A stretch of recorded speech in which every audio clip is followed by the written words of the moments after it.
Hablar del secuestro en el Perú es hablar del decreto legislativo 635 de 1991. Estamos hablando de nuestro código sustantivo. Estamos hablando de nuestro código penal.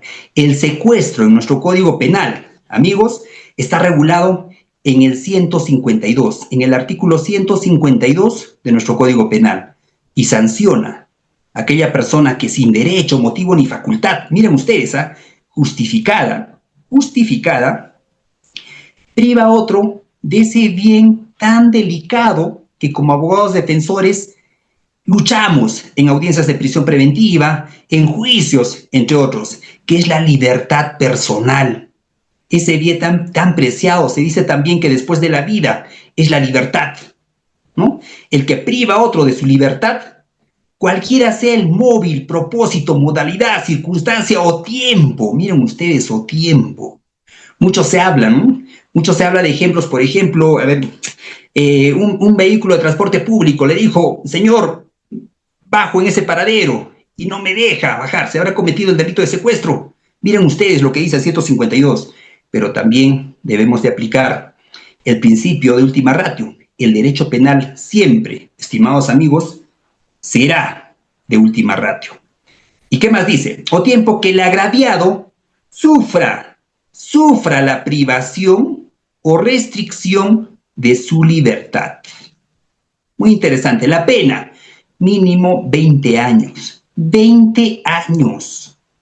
A más, de 20 a 30. E inclusive existe el secuestro, miren ustedes, el secuestro agravado y el secuestro agravado extremo, o el más agravado inclusive que se condena con cadena perpetua. Para ubicarnos en el código sustantivo 152 de nuestro código penal. Dicho ello, estimados amigos, un poco de historia. Ahora vamos a hablar un poco de historia. Sé que muchos han visto esta película. ¿A qué abogado penalista no le ha gustado esta película Troya, no? Hablamos ahí de uno de los primeros secuestros de la historia, ¿no? De uno de los primeros secuestros registrados de la historia. Mitología griega.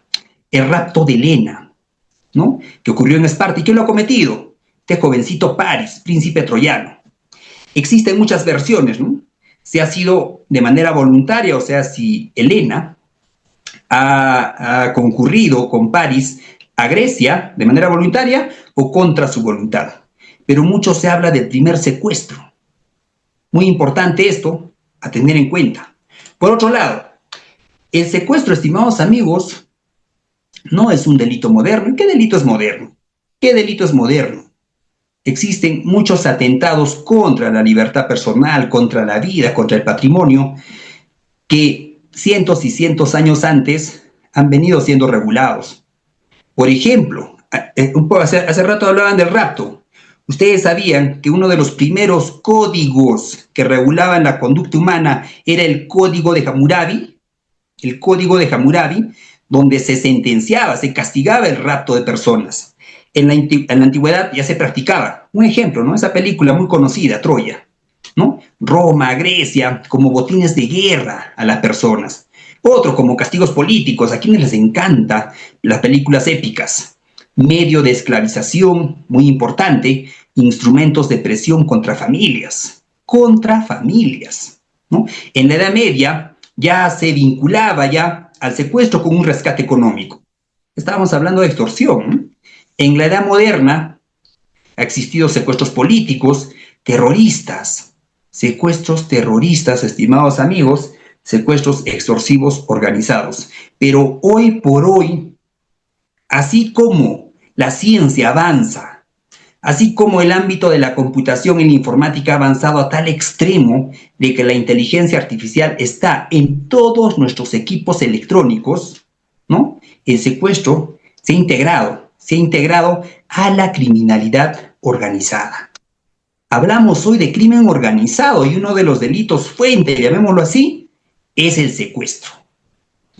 Usan tecnología, así como la policía y la fiscalía usan la tecnología, la vigilancia electrónica, la vigilancia digital. Lo mismo sucede en esta delincuencia organizada. ¿Dónde usted, un ingeniero electrónico, un ingeniero en software, El Estado le ofrece un trabajo, ¿no? Y sueldo, 8.000 soles. Un grupo organizado va donde este muchachito y le hace una propuesta. 40.000 soles mensual, bríndame tus servicios. Quiero acceder al equipo celular de estos ciudadanos, de A, de B, de C. ¿Qué hará este jovencito? ¿Podrá más la moral o podrá más la necesidad? Miren ustedes, amigos, el uso de la tecnología lamentablemente no está monopolizada al Estado, no está monopolizada solo a actividades regulares. El uso de la tecnología también es de uso, valga la redundancia, de esta delincuencia organizada, ¿no? En muchas de mis sesiones hablaba sobre las técnicas, o sí, la búsqueda de información. Existen muchos ciudadanos informáticos que brindan este tipo de información. Búsqueda, clasificación y entrega de información de determinada persona, determinada empresa. Y no solo hablo de información abierta, sino información que fácilmente se puede encontrar en la red oscura, en la dark web, ¿no? Entonces es muy importante esto, ¿no? La tecnología, la inteligencia previa, este tipo de vigilancia está al alcance tanto de los entes de actividades regulares como de la delincuencia en general. Hoy por hoy hablar de secuestro es hablar de secuestro, extorsión, lavado de activos, entre otros. Y desde ahí ya uno debe ponerse a pensar, ¿no? ¿Cómo, como abogado de la parte agraviada, porque sabemos que el Ministerio Público debe actuar con objetividad, debe cumplir su labor constitucional de dirigir la investigación, y es más, si está formalizada, de dirigirla inclusive operativamente? Al hablar de operativamente estamos hablando de que el Ministerio Público, valgan verdades, en etapa de investigación formalizada, toma declaraciones en sede fiscal. Muy importante. Entonces, en investigación formalizada, realiza una investigación operativa, llamémoslo así también, ¿no? Entonces, dicho esto, estimados amigos, ¿qué es secuestro? ¿Qué significa secuestro? El término secuestro, si bien es cierto, nuestro 152 del Código Penal señala una afectación a la libertad personal, la Real Academia Española lo señala como una acción y efecto de secuestrar. Como primer punto, llamámoslo así, o como primera fuente de consulta, es el diccionario de la Real Academia Española para entender nuestras distintas instituciones jurídicas. Secuestro es una acción y efecto de secuestrar. ¿Pero qué es secuestrar? Ese verbo, ¿qué significa secuestrar? Proviene de un latín que es sequestrare, ¿no? Sequestrare, seques, no es seques. La U se pronuncia en el latín, sequestrare, que significa poner en depósito, separar o alejar. Dicho ello, retener indebidamente a una persona, la Real Academia Española lo señala, ¿no? Para exigir dinero por su rescate o por otros fines. Nuestro Código Penal da un concepto un poco más abierto. Existe un diccionario panhispánico del español jurídico que también debe ser de consulta obligatoria para todo abogado. Este diccionario panhispánico define al secuestro como una privación de libertad ambulatoria a una persona o grupo de personas, una definición más amplia, ¿no?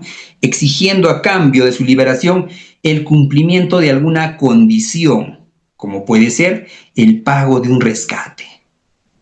¿No? Entonces, la definición que hace el diccionario panhispánico es un poco más amplio de la definición en sí que realizó la Real Academia Española. Normativa. Hablamos del 152, pero ¿ustedes sabían que cuando se publica nuestro Código Penal, el 152 era un delito de bagatela, lo vamos a llamar así? Miren ustedes. Cuando se publica en 1991 el Decreto Legislativo 635, señalaba en el artículo 152 esta conducta calificada como delito: el que sin derecho priva a otro de su libertad personal. En pocas palabras, ¿no? Algo tan simple: será reprimido con pena privativa de libertad no menor de 2 ni mayor a 4 años. Evidentemente, pena suspendida, calle. El que sin derecho priva a otro de su libertad. personal, evidentemente, ¿no? Privación de la libertad ambulatoria. Hoy por hoy, estimados amigos, el 152 ha cambiado. A diciembre de 2025, regula el 152, ¿no? Como, en primer lugar, la pena, una pena de 20 a 30 años, evidentemente. Miren ustedes la gran diferencia. De 2 a 4 años, a elevarla a una pena tan drástica. Y si uno va al Código de Ejecución Penal, e inclusive los beneficios penitenciarios para el 152 son muy, muy limitados, ¿no? La pena del 152 hoy por hoy es no menor de 20, ni mayor de 30 años. Si a mí me llaman y me dicen, letrado, abogado, doctor, el término con que se les llame a ustedes, ¿no? Se le está procesando, ha recibido una denuncia a tal persona por secuestro. 20 años para arriba. La situación es delicada. Es delicada porque estamos en tiempos donde una mera denuncia en el plenario es prueba, ¿no? Entonces, con esta rigurosidad en la sanción penal se reconoce la extrema afectación al bien jurídico tutelado, libertad personal. E inclusive el 152, hoy por hoy, como lo vamos a ver en el último párrafo, sanciona con cadena perpetua en casos agravados, casos de menores, personas con discapacidad, lesiones. Entonces aquí lo que se castiga más allá de la libertad personal es la crueldad de estas, llamémoslo así, de estas personas al momento de materializar esta conducta prohibida y regulada en el 152 de nuestro Código Penal. Esta es la estructura del delito de secuestro. Miren ustedes, tipo base o secuestro simple también lo llaman algunos doctrinarios, ¿no? El que sin derecho, motivo ni facultad justificada priva a otro de su libertad personal. Señala más verbos, porque anteriormente, en 1991, el 152 era muy simple. El que sin derecho priva a otro de su libertad personal. Muy importante esto, ¿no? ¿Qué dice? El que sin derecho, vamos a, para que no se nos escape, ahí está. El que sin derecho, motivo ni facultad justificada priva a otro. A ver, vamos a hacer un pare aquí. Ni facultad justificada. O sea, ¿existe privación de la libertad de manera justificada? Sí, sí, evidentemente, el monopolio lo tiene el Estado. Pero existe otro delito, estimados amigos, también lo vamos a analizar. A los que están con su Código Penal, vayan revisando el 417 de nuestro Código Penal. Revisen el 417, vamos a llegar a ese punto. El que sin derecho, motivo ni facultad justificada priva a otro de su libertad personal, cualquiera sea el móvil, tiempo, modalidad, circunstancia, la pena será no menor de 20 ni mayor de 30 años. Mínimo 20 años. Mínimo 20 años. ¿Qué se debe probar? Vamos a estar ingresando. ¿Y qué se debe probar? 1. La privación de la libertad personal, la privación de este derecho constitucional, que es la libertad ambulatoria, de que una persona tiene de caminar por donde se le dé la gana. Esa es libertad personal. Evidentemente, el margen es sin hacer daño a otra persona, sin afectar derechos de otros. No podría ingresar a la propiedad privada, por ejemplo, ¿no? Esa es libertad ambulatoria. El que priva de esa libertad a una persona, no importando el móvil, la modalidad, circunstancia, la pena será no menor de 20 ni mayor de 30 años. Existe algo más agravado. Nuestro Código Penal señala 13 circunstancias agravantes. De 2 líneas que era en 1991, el 152, ¿no? Hoy por hoy existen 13 circunstancias agravantes. Diría que no se le escapó nada, no se le escapó nada al legislador, ¿no? Por ejemplo, el que abusa, corrompe, trata con crueldad o pone en peligro la vida. Miren ustedes, ¿no? Crueldad, peligro, en poner en peligro la vida. ¿No estaríamos hablando de un médico forense quien debería establecer estas circunstancias? Desde ya, si soy abogado de la parte agraviada, una pericia médico forense, ¿no? Daño a la integridad y a la dignidad. ¿La pena qué es? No menor de 30 años. No menor de 30 años. Entonces, cada verbo rector, estimados colegas, cada verbo del rector debe conllevar a una pericia, al uso de la ciencia. A eso debemos acostumbrarnos. Ya el maestro Michele Tarufo señalaba, padre de la epistemología jurídica moderna, dicho sea de paso, un filósofo lamentablemente que ha dejado este mundo, ¿no? Decía que el derecho sin epistemología no tendría rumbo. Y eso es muy importante. ¿Por qué? Y le cuento una experiencia, ¿verdad?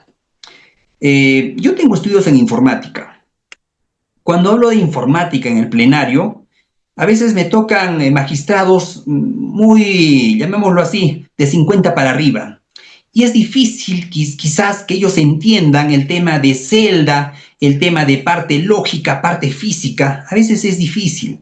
Me veo obligado a contratar informáticos forenses y pedirle a mi informático que en términos sencillos revise este acta, digamos el acta de visualización de equipo celular, y lo destroce en el plenario. No se aplicó una cadena de custodia digital, no se utilizó el Cellebrite para realizar una copia espejo, se realizó la visualización del equipo celular sin copia espejo, que es lo peor que uno puede hacer en pleno siglo XXI, contaminando la evidencia, en este caso la evidencia digital. ¿No? Entonces, retomemos. Verbo rector conlleva a requerir de los servicios de un perito en la materia. Si yo soy la parte agraviada, debo impulsar este tipo de pericias en sede fiscal, porque el Ministerio Público cuenta con un pool de peritos, así como también la Dirección de Criminalística de la Policía Nacional del Perú. Y si no hay peritos, digamos un lingüista, un ejemplo, a ver, que el Ministerio Público no tenga un perito lingüista forense, podría ir tranquilamente o recurrir a las universidades, porque nuestro código adjetivo, nuestro código ritual, así lo establece, esa facultad de poder recurrir a las distintas carreras en las distintas universidades a nivel nacional. Entonces, muy importante esto. Y si soy abogado de la parte imputada, evidentemente, esperaré, quizás, ¿no? Averiguaré quién es el abogado designado para realizar determinada pericia. Indago, le hago una... lo vamos a llamar así un doxeo lícito, lo vamos a llamar así, un doxeo lícito, una búsqueda de información regular, pública, de libre acceso en las redes sociales de este perito, para verificar, más o menos, tener una proyección, cómo va a ser su dictamen pericial. Y la web, en primer lugar, para indagar quién es el perito, es la página de la SUNEDU. ¿Cuándo acabó la universidad? ¿Tiene segunda especialidad? ¿Tiene maestrías? ¿Qué es este señor? ¿No? Entonces no se olviden esa página de la SUNEDU y las técnicas OSIM aplicadas al ámbito del sector defensivo. Otra agravante, por ejemplo, si es funcionario o servidor público, ¿no? Mínimo 30 años. Si es diplomático o si es secuestrado por sus actividades en el sector privado. Miren ustedes, ¿no? En el sector privado. Y si es del sector privado, ya estoy enfocado, ya que debo conseguir toda la documentación que vincule laboralmente al agraviado con determinada empresa. Vínculo laboral, tiempo de servicios, tiempo de trabajo, horario, entre otros. Y si soy abogado de la parte imputada, verificar si es trabajador, si ha estado registrado en algún, valga la redundancia, en algún registro del Ministerio de Trabajo, se ha pagado sus seguros, cómo era el tipo de contrato, cuánto tiempo ha laborado, qué tal ese contrato lo han formulado en el momento, ¿no? Testigos al respecto, entre otros. Muy importante esto. Obligar a un funcionario público a poner en libertad a un detenido. Hace poco, será un par de meses, un representante del Ministerio Público dispuso la libertad de un detenido por un delito muy delicado. Y a las finales, bueno, eso se escuchó solo en las redes sociales, de que el funcionario, en este caso el funcionario fiscal, había sido amenazado, ¿no? Entonces, no es raro de que se produzca un secuestro, por ejemplo, a un fiscal, ¿no? Por ejemplo, al familiar de un representante del Ministerio Público o del órgano judicial, ¿no? Para poner en libertad a un detenido. Muy importante esto, pena mínima, ¿no? 30 años. Obligar al agraviado a incorporarse a una organización criminal. obligar al agraviado, secuestraron a mi hijo, a mi primo, a mi madre, a mi padre, para que yo forme parte de una organización criminal. Un ejemplo, soy perito informático forense, con amplia trayectoria, ¿no? Esta organización delictiva requiere de mis servicios, pero yo no quiero. Miren ustedes, ¿bajo qué modalidad? ¿Pero cuál es la pena? No menor de 30 años. Y estoy hablando de un perito informático, ya me imagino, ya el perito informático debe tener sus 3 correos vinculados a su computadora, en su trabajo.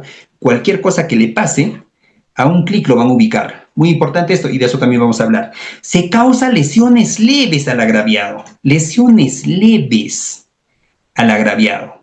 Pena mínima, 30 años. El agraviado adolece de enfermedad grave. ¿Quién define la enfermedad grave? Un médico. Lesiones, un médico. La víctima se encuentra en estado de gestación. Documentos que acrediten su condición. Muy importante esto. En el párrafo final de esta sección de los agravantes, habla el que suministra información o proporciona deliberadamente los medios para la comisión del secuestro, no menor de 30 años. No existe de que no, yo solamente le dije en qué vehículo iba a viajar, en qué bus, en qué vuelo. Pena mínima 30 años igual. Existe uno que es el más agravado, llamados por otros doctrinarios como el secuestro superagravado, que la pena es de cadena perpetua. Si ustedes quieren acceder al Código Penal actualizado, el Sistema Peruano de Información Jurídica, que se actualiza día a día, el SPIC, ingresen al SPIC y verifiquen el Código Penal, que hoy por hoy se descarga en 2 archivos, ¿no? En el primer archivo, el artículo del 1 al 200, y en el otro 200 y subsiguientes de nuestro Código Penal, SPIC. El secuestro superagravado que se condena, que se castiga con cadena perpetua. El agraviado es menor de edad. Con menores, no te metas, ¿no? Ni con cualquier otra persona en general, ¿no? O mayor de 70 años. Estamos hablando de población vulnerable. Si estamos hablando de población vulnerable, de frente, mi convención Belén do Pará, ¿no? Para mí, defensa, si soy abogado, de la parte agraviada, extrema vulnerabilidad. El agraviado sufre discapacidad y el agente se aprovecha de esta circunstancia, ¿no? Personas con condiciones especiales, ¿no? Extrema vulnerabilidad. Si se causa lesiones graves, si con lesiones leves la pena es no menor a 30 años, con lesiones graves, cadena perpetua. Cadena perpetua. Esta información debe ser, o debe, llamémoslo así, diversificarse para que sea también como motivo de prevención, de reflexión en realidad, ¿no? Sabemos que el Código Penal, si uno analiza la primera parte, es una norma de carácter preventiva, ¿no? Es una norma de carácter preventiva y no netamente de carácter sancionador. El primer objetivo es la prevención de nuestro Código Penal. Si se causa lesiones graves o muerte, cadena perpetua. Antes de la libertad personal, evidentemente, está la vida. Mucho se habla, a ver, Omar, mucho se habla de secuestro, de extorsión, de coacción. ¿Cuáles son las diferencias? He preparado este cuadro para ustedes, estimados amigos. El 152 de nuestro Código Penal habla sobre una privación ilegal, una privación ilícita y total de la libertad personal, cualquiera sea el móvil.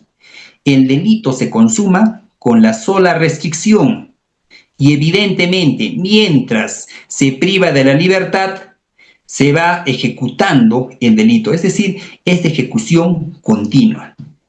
Bien jurídico protegido, la libertad personal.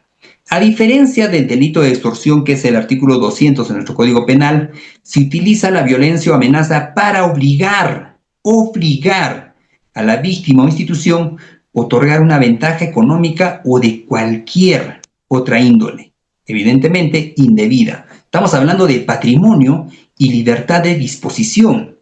Y también se habla del delito de coacción, el 151. El delito de coacción se dice que es un delito de mínima intensidad.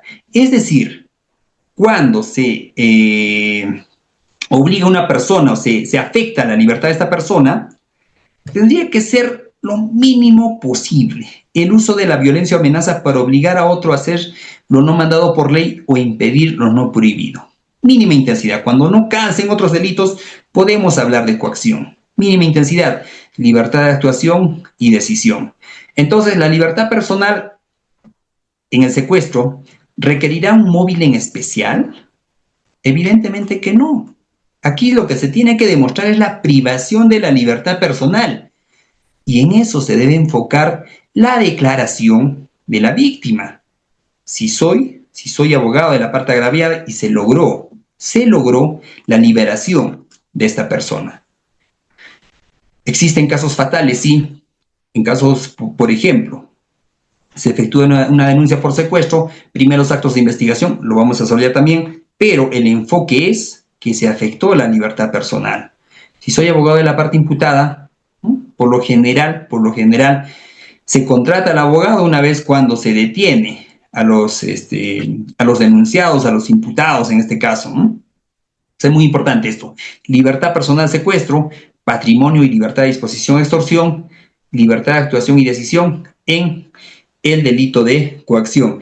Pero hay algo muy interesante, estimados amigos, esto para los abogados de los imputados, porque se puede dar el caso que una persona, que Juan, por ejemplo, tenga una deuda con Pedro, ¿no? Y deba a Pedro determinada cantidad de dinero. Sea la causa que sea, existe un préstamo. Por ejemplo, 10.000 soles. 10.000 soles. Y Pedro, para recuperar su patrimonio, puede secuestrar a Juan e inclusive atentar contra la libertad personal de algunos de sus familiares para cobrar una deuda. ¿Estaríamos hablando de secuestro?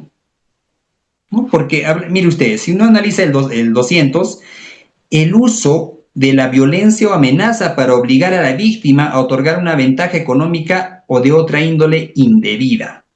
Pero si Pedro solamente está exigiendo, ¿no?, que Juan le pague, cumpla con esa deuda, cumpla con cancelar esa deuda, ¿estaríamos hablando de extorsión, de secuestro, coacción, o estaríamos hablando del 417 de nuestro Código Penal, que es el ejercicio arbitrario de derecho, justicia por propia mano? ¿Y qué regula el 417? El que cualquier persona, con el fin de ejercer un derecho, en lugar de recurrir a la autoridad, se hace justicia arbitrariamente por sí mismo. Miren ustedes, justicia arbitraria. Justicia arbitraria, ¿cómo es? Que me pague, que cumpla en cancelar esa deuda. Y si no, yo voy a atentar contra su libertad personal. ¿No se estará cometiendo el 417? ¿Qué se tendría que acreditar aquí entonces? Evidentemente, ese compromiso dinerario, la deuda, ¿no?, será reprimido con prestación de servicio comunitario de 20 a 40 jornadas. ¿Qué es lo que sucede hoy por hoy, ¿no? Atentado contra la libertad. La víctima o los familiares de la víctima no hablan pues de deuda, ¿no? No, que se fue a una fiesta y ya no aparece, no lo han secuestrado, su denuncia por secuestro. Miren ustedes, se hace la denuncia por secuestro, sin embargo existe la posibilidad de proponer la tipificación de la conducta de mi cliente, si soy abogado de la parte imputada, de la parte denunciada, proponer el 417 de nuestro Código Penal y tranquilamente culminar el proceso con un principio de oportunidad. Muy importante esto, ¿no? Pero una reflexión: cuando el ejercicio arbitrario de derecho se materializa mediante la privación de libertad, deja de ser una simple justicia por propia mano y se convierte en delito de secuestro. Tiene sus límites, tiene sus parámetros. Ahí, estimados amigos, hablaremos del tiempo de la privación de la libertad personal, porque no podríamos hablar, pues, un secuestro, digamos, se priva de la libertad a una persona por una semana. Me parece que allá no calzaría en el 417, porque sería una justicia arbitraria extrema y tranquilamente estaríamos hablando del 152 de nuestro Código Penal. Se ponderará, estimados amigos, pero seamos sinceros, a nivel nacional, nuestros jueces y nuestros fiscales razonan de manera distinta, ¿no? En algunos casos se irán a un principio de oportunidad por el 417, y en otros hasta se obtendrá una sentencia por el delito de secuestro. Será la labor del abogado, en este caso, ¿no?, la que establezca esos parámetros y enfoque, encamine el proceso para los justos intereses de su patrocinado. Ningún derecho real o supuesto autoriza a retener a una persona. Hacerlo implica sustituir ilegítimamente a la autoridad y cometer una de las más graves vulneraciones a la libertad personal. Evidentemente, nuevamente, ponderación de derechos, ponderación de derechos. ¿Qué derechos se habrá vulnerado para Pedro? ¿No? Juan, ¿qué derechos habrá vulnerado? ¿Qué derechos de Pedro habrá vulnerado Juan? ¿No? Al patrimonio, por ejemplo, tranquilamente, ¿no? Le hizo un préstamo y no le cumple en cancelar ese compromiso dinerario. Esto, estimados amigos, estimados colegas, para que lo tengan en cuenta, ¿no? Porque no todo es secuestro, no todo es delito. Existe otro tipo de móviles, que para eso está el abogado, ¿no? Para acopilar, apilar, conseguir obtener toda esa información sin discriminar ningún tipo de información y establecer una línea de defensa sólida para su cliente. Muy importante esto. Dicho esto, estimados amigos, algo más entre el secuestro y extorsión, ¿no? La diferencia, por lo general, entre 152 y 200 está en el móvil. Está en el móvil. Y otro, la extensión, el tiempo, la prolongación del secuestro. Muy importante, o la prolongación de la afectación de la libertad ambulatoria, ¿no? Otro, la restricción, miren ustedes, el segundo punto, por favor. Si la privación es total, prolongada y el móvil, aunque sea económico, es secundario, la restricción de la libertad, el secundario, la restricción de la libertad, es secuestro. O sea, si no se identifica un móvil, como sí existe en el delito de extorsión, estaríamos hablando de secuestro. Pero, y existe algo, estimados amigos, a ver, si nosotros lo ponemos en números, estamos aquí. Extorsión sería lo más grave. Seguidamente, en intensidad, para entender mejor esto, en intensidad, ¿no? Lo que le sigue es el secuestro. Y menos intenso, coacción. Menos intenso, 417. 200, 152, 151 y 417 al final. Muy importante. Eso de la cantidad de participantes está en lo que es el secuestro agravado. Miren ustedes, el literal 11 es cometido por 2 o más personas. Si el secuestro lo comete una sola persona, de 20 a 30 años. Si el secuestro lo comete 2 a más personas, evidentemente secuestro agravado, pena no menor de 30 años. Muy importante esto. Gracias, doctor, por hacerme recordar. Dicho todo esto, estimados amigos, evidentemente el 200, analicen el 200 por favor, porque existe una serie de agravantes reguladas en el artículo 200 de nuestro Código Penal. Dicho todo ello, estimados amigos, lo explicado hasta el momento ha sido un preámbulo al corazón de esta sesión, que es la investigación criminal en el delito de secuestro. Nos hemos enfocado ya, qué es lo que debemos de probar, dónde está regulado. Ya sabemos que en nuestra mente está el 152 de nuestro Código Penal, regula el delito de secuestro. Podría haber algo de humo entre un tipo de concurso, quizás un concurso aparente, ¿no?, entre secuestro y extorsión, ¿no?, entre el 152 y el 200 de nuestro Código Penal, inclusive el 151, que es el delito de coacción. Y más detalles, a ver, existía un móvil, sí, quería cobrar mi deuda, no me paga hace 6 meses, yo debo al banco. Podríamos estar hablando de un 417, justicia por propia mano. Dependerá de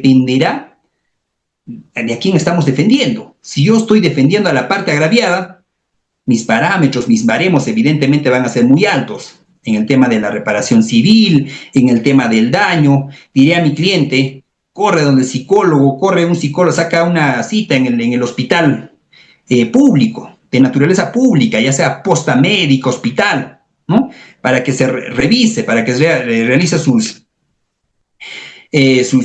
entrevistas, entre otros. Muy importante esto, ¿no? Y si soy abogado de la parte imputada, evidentemente tendré pues, y existen cámaras, existen audios, ¿no?, Estaré luchando quizás por una pena menor, quizás por una terminación anticipada, o quizás existe una equivocación e injustamente se quiere vincular a mi patrocinado con este delito, por el solo hecho de que el SIM card, el chip, estaba a su nombre. Miren ustedes, ¿cómo demostrar que ese SIM card él no lo utilizaba? Y este grupo, este delincuente, esta persona que ha cometido el secuestro, lo ha obtenido de una manera indebida, ¿no? Entonces, esto y más, estimados amigos, a partir de esta filmina, Decálogo de la investigación criminal en el delito de secuestro. Experiencia, capacitación y, muy importante, estimados colegas, vocación. Porque si uno no tiene vocación para defender o materializar defensas en el prisma del 635, de nuestro decreto legislativo 635, que es nuestro Código Penal, y no otras normas penales, evidentemente, estimados amigos, vamos a hacer daño a este ciudadano procesado. Si no hay vocación, no hay capacitación y experiencia, vamos a estropear, quizás vamos a cambiar el destino y vamos a perjudicar a este ciudadano, ya sea agraviado, ya sea imputado, tercero civil, entre otros. Empecemos. ¿Qué utilicé para desarrollar este decálogo de investigación criminal aplicado al 152 de nuestro Código Penal?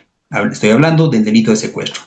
En primer lugar, estimados amigos, debe formar parte de su biblioteca, y lo digo con mucho respeto, con mucho cariño, pero con mucha sinceridad.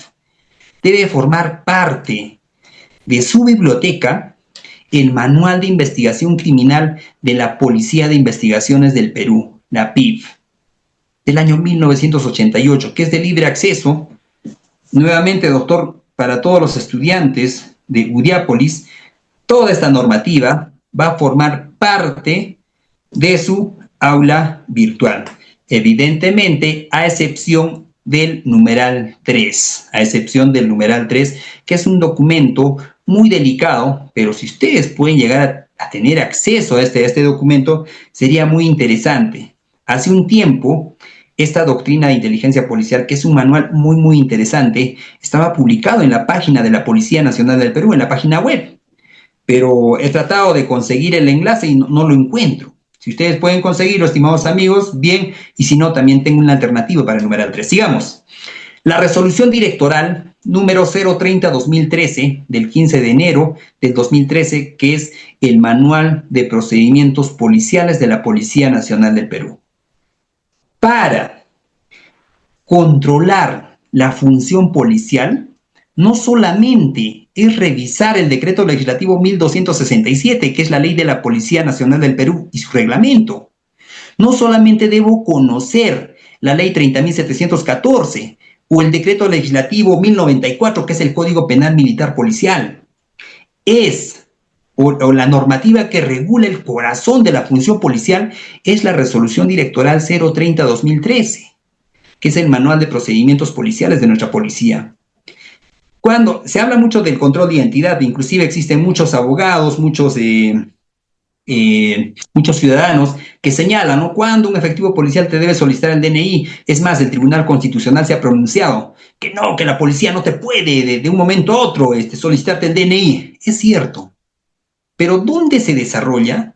Ni el Tribunal Constitucional ha considerado esta resolución, estimados amigos. Esta resolución directoral desarrolla la sospecha objetiva cuando el efectivo policial puede intervenir a una persona y solicitarle su DNI. Está en esta resolución directoral. Ni el Tribunal Constitucional lo ha tomado en cuenta para regular el 205 de nuestro Código Procesal Penal, que es la intervención por control de identidad. Muy importante esto. Esto también va a formar parte de su aula virtual de los alumnos de Udiápolis. 3. La resolución de Comandancia General 015-2022 de la Dirección de Inteligencia de la Policía Nacional del Perú. ¿Por qué es esto, estimados amigos? ¿Por qué uno debe tener nociones y, si es posible, dominar lo que es inteligencia policial? Al hablar del dominio de la inteligencia policial, estamos hablando del dominio de la obtención, análisis y publicación de la información. Hablar de inteligencia policial es obtener, analizar, procesar y publicar, evidentemente, emitir una conclusión de algo. ¿Y qué es ese algo? Es la información. La información tiene un proceso, estimados amigos, así como el método de la investigación científica, tiene un proceso de análisis. Y es en la doctrina de inteligencia policial donde se desarrolla con mayor amplitud. Si ustedes pueden acceder a otro tipo de manuales de inteligencia policial, sería muy interesante y se van a llevar muchas sorpresas para analizar sus casos, para plantear una buena teoría del caso, una buena estrategia de defensa, doctrina de inteligencia policial. Otro, Resolución Directorial 466-2012, que es un manual de procedimientos operativos de investigación criminal. 1, 2 y 4 van de la mano. 1, 2 y 4 van de la mano. Todo habla sobre investigación criminal. Pero la investigación criminal solo es una parte. La otra parte, estimados amigos, es el numeral 5. Resolución Directoral 1299-2005, que es el libro azul. Es el libro azul de la criminalística. Es el manual de criminalística de la Policía Nacional del Perú. Ustedes saben cómo se debe recabar, conservar, procesar y emitir una conclusión en una muestra biológica, ya sea para dosaje etílico, una muestra de sangre para para una prueba de ADN, por ejemplo, entre otros. Cómo se maneja la evidencia digital, cómo se maneja las huellas encontradas en la escena del crimen, cómo se recaba, cómo se levanta, cómo se aborda una escena del crimen. El abordaje de la escena del crimen, el manejo de la evidencia, el procesamiento y cómo se debe emitir un informe de naturaleza pericial, no lo vamos a encontrar en el manual de investigación criminal, en inteligencia policial, no. Lo vamos a encontrar en el manual de criminalística de la Policía Nacional del Perú. Y por otro lado, a la par, el Instituto de Medicina Legal también en su página web tiene sus distintas directivas para la entrevista psicológica a la parte agraviada, para las lesiones, entre otros. Y esto debe ser a la par. Estamos hablando aquí del mundo de la criminalística, pero no dejemos de lado también estas directivas del Instituto de Medicina Legal, ¿no? Y punto número 6, evidentemente, estimados amigos, doctrina, jurisprudencia, así como el derecho evoluciona, también la jurisprudencia evoluciona. Yo no me fiaría mucho, pero sin embargo es muy bueno en el ámbito de las distintas audiencias en etapa de investigación, por ejemplo, ¿no? Objeciones en etapa de investigación, cómo solicitar actos de investigación, recabar, por ejemplo, solicitar el levantamiento de secreto de comunicaciones, triangulación de las llamadas. ¿Podría ser el abogado una triangulación de las llamadas, un análisis de las llamadas obtenidas, por ejemplo, del equipo celular del investigado, de la parte agraviada, entre otros? Claro, es posible, ustedes lo pueden proponer, estimados amigos, simplemente con un escrito. Sin embargo, si hablar de llamadas, sería bueno contratar a un perito informático forense, ya sea un electrónico, un ingeniero en telecomunicaciones, entre otros. Muy importante esto. Y por último, lo que viene realizando UDIAPOLIS, capacitación constante, no dejar de capacitarse. Tiempo que pasa, verdad que huye, y eso también aplica al ámbito de la defensa. Dicho todo esto, estimados amigos, existe un decálogo preparado para ustedes y vamos a empezar con el primer punto. Activación inmediata. Las recomendaciones que vamos a desarrollar de ahora en adelante, estimados amigos, dependerá desde la trinchera en la que se encuentren, ya sea abogado de la parte agraviada, abogado de la parte imputada, del tercero civil, ministerio público, policía, entre otros, porque también vamos a hablar un poco de derecho disciplinario, responsabilidad.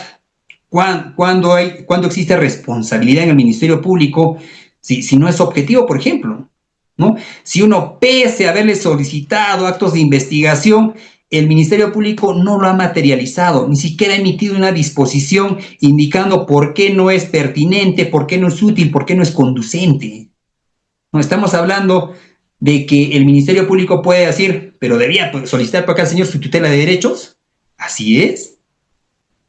Tranquilamente podría hacerse acreedor de una denuncia por omisión de funciones, de una denuncia por encubrimiento personal, muy importante. Hace un tiempo presenté un escrito a una fiscalía especializada en crimen organizado y le solicité algo de 30 actos de investigación, porque sabía que mi cliente era inocente. Y por cada acto de investigación desarrollé conducencia, pertinencia, utilidad, licitud y preclusión. Sentencia 6.712, si mal no recuerdo, sentencia del Tribunal Constitucional, caso Magali Medina. Caso Magali Medina, estimados amigos, existen 5 requisitos que debe tener un medio probatorio. Desarrollé esto y lo presenté. Cuando mi cliente va a hacerle seguimiento al escrito, ¿qué le dijo la autoridad fiscal? Tu abogado escribe mucho, ¿quién va a leer esto? Yo no lo voy a leer. Yo no lo voy a leer. Bueno, estimados amigos, cuando escuché esa versión, llegó a mi mente omisión de funciones, abuso de autoridad, encubrimiento personal. Aquí hay algo oscuro, ¿no? Entonces, es muy importante esto. Es muy importante revisar los actos de investigación y si es conducente, en primer lugar, pertinente, en segundo lugar, y lo más importante, útil, se materializa. ¿Ya? Sigamos. Activación inmediata. Los primeros minutos. En el ámbito policial lo llamamos la ventana dorada, ¿no? Los primeros minutos y horas es clave, son cruciales. Se efectúa el secuestro, se realiza, se interpone la denuncia, una recomendación a los ciudadanos, ¿no? Muchos dicen, no, ¿para qué voy a denunciar? A veces no se ve esa actuación inmediata de la autoridad, ya sea policial, fiscal, para la investigación de un caso. No queda de otra que confiar, porque hay muchos casos donde se ha puesto en riesgo la vida y ha traído consecuencias fatales, ¿no? ¿Por qué? Porque de haber puesto una denuncia, podría haberse activado diversos protocolos de la institución policial y fiscal para una correcta investigación, ¿ya? Los primeros, tiempo que pasa, verdad que huye. Sé que hay muchos efectivos policiales están aquí en la sala. Tiempo que pasa, verdad que huye. La ventana dorada. Los primeros minutos y horas son cruciales. Recuerden, sabemos todos, y esto ya hay variada jurisprudencia, que el secuestro es un delito de consumación instantánea, pero de ejecución continua. O sea, se comete hasta el momento en que la parte agraviada, la víctima, recupera su libertad ambulatoria. Se debe activar de inmediato el protocolo especializado, ¿no? Se interpone la denuncia y lo primero es entregar a la autoridad policial toda la información posible. Si usted es parte agraviada o llega a ser parte agraviada o es abogado defensor de la parte agraviada, entregue la información. Indague qué efectivo policial recibe la denuncia, todos sus datos. ¿Qué efectivo policial es el instructor? ¿Quién es el jefe de esa unidad? Ya sea una sección de delitos de una comisaría o una dependencia especializada. Muy importante esto. Y googléalo. Googlea ese efectivo policial. Te puedes llevar muchas sorpresas desde distintos puntos de vista. Puede ser que sea un buen efectivo policial.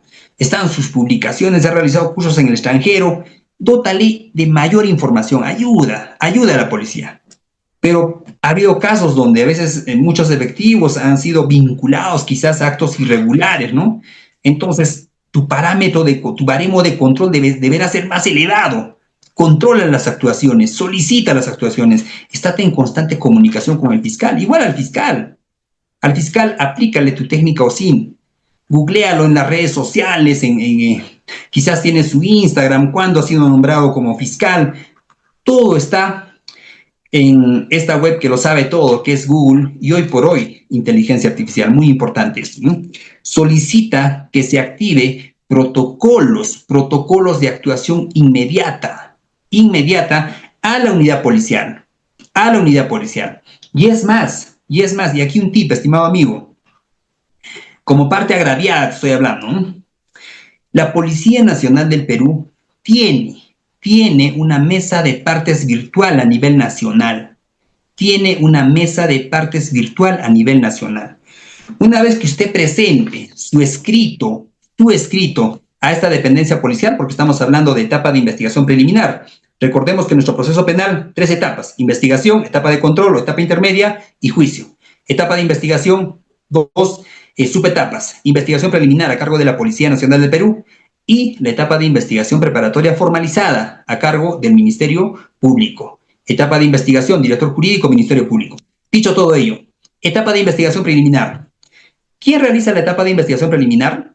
La Policía Nacional del Perú, bajo la conducción jurídica del Ministerio Público. Evidente, no hay más, no hay indiscutible. Ley 32.130, vigente desde el 10 de octubre del año pasado, del año 2024.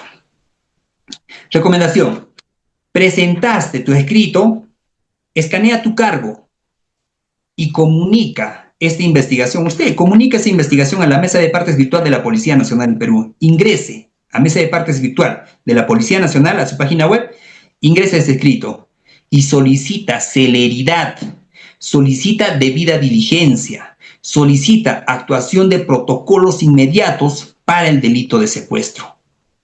Te vas a llevar muchas sorpresas. ¿Por qué? Porque vas a ver cómo vas a impulsar tu proceso. Es como, al momento de presentar ese escrito, es como presionar un resorte y haces clic en enviar y es como impulsar todos los actos de investigación que has propuesto, ¿no? Es impulsarlo de una manera muy salvaje, lo vamos a llamar así, rápida, célere, ¿no? ¿Qué pasaría? Real, estimados colegas. Presentaste la denuncia y no ves actividad policial, no ves actividad fiscal, ¿no? Es una denuncia más. No ves que estén yendo, por ejemplo, presentaste la denuncia en la mañana, ya estamos al día siguiente, ni siquiera han ido a revisar tu casa, ni siquiera han hecho una constatación en tu domicilio, donde vivía la víctima, entre otros. ¿No? ¿A dónde podrías recurrir? Mesa de partes virtual de la policía. Un dato más: Defensoría del Pueblo. Porque te podría decir: denúncialos por omisión de funciones, denúncialos por abuso de autoridad en sentido negativo, por ejemplo, ¿no?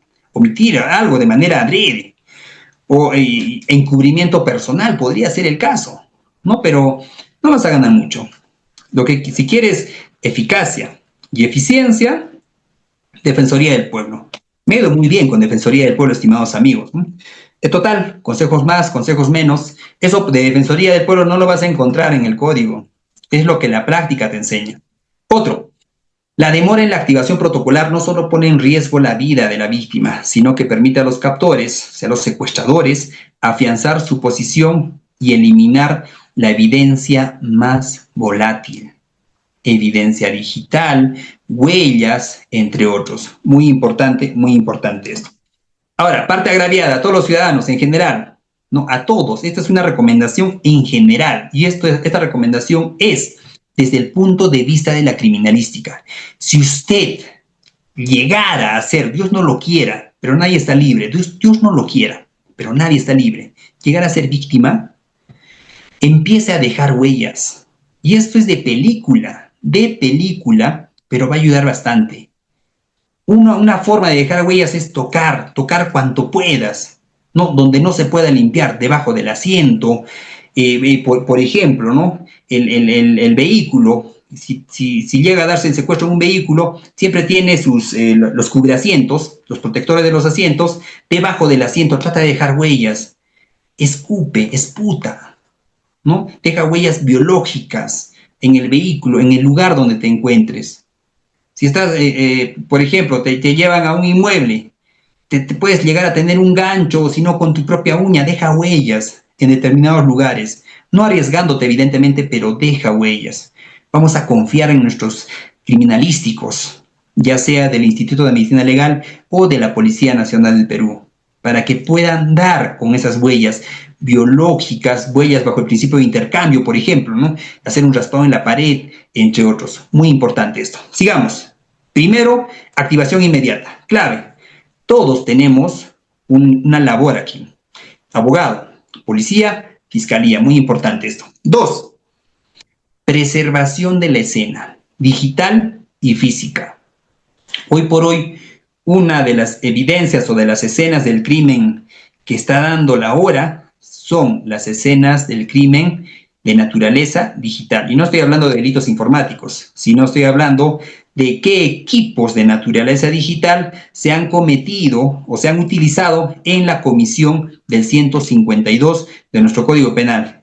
Y cualquier delito en general también. Evidencia digital, por ejemplo, teléfonos, router, cuentas de correo electrónico, que son las pruebas más frecuentes. Los teléfonos.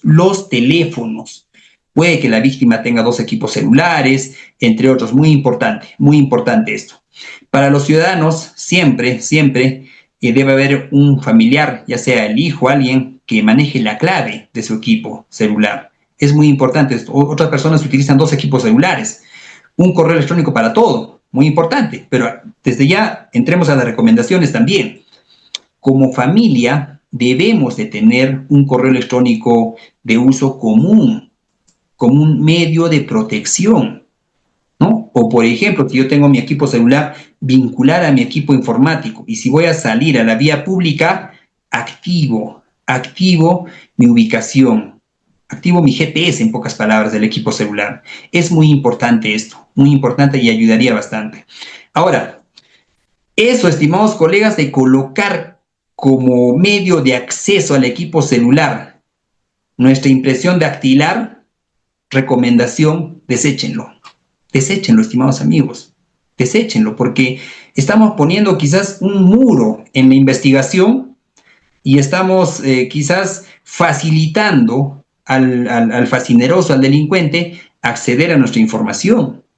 Entonces, eso de que se accede al equipo celular solo con la huella, descartado. Existe otro, a través del iris, otro tipo de tecnología, descartado. Muy importante esto, ¿no? Utilicen pseudocódigos y al final vamos a ver. Evidencia digital, muy importante. Puede que se encuentre el equipo celular, ¿no? Si soy abogado de la parte agraviada, tengo que impulsar un tratamiento correcto de la evidencia digital. ¿Quién es el perito tal? Señor, por favor, sus cobertores Faraday, ¿no? Para la conservación de esta evidencia digital.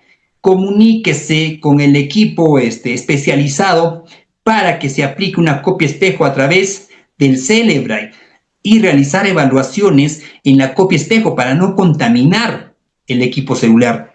Porque como abogado de la parte investigada, eso es lo que voy a objetar. Voy a objetar un tratamiento ni siquiera irregular, sino ilícito de la evidencia digital, vulneración de las directivas, no se ha dado cabal cumplimiento al manual de evidencia digital del Ministerio de Justicia y Derechos Humanos, por ejemplo, o del Ministerio del Interior, entre otros. Muy importante esto.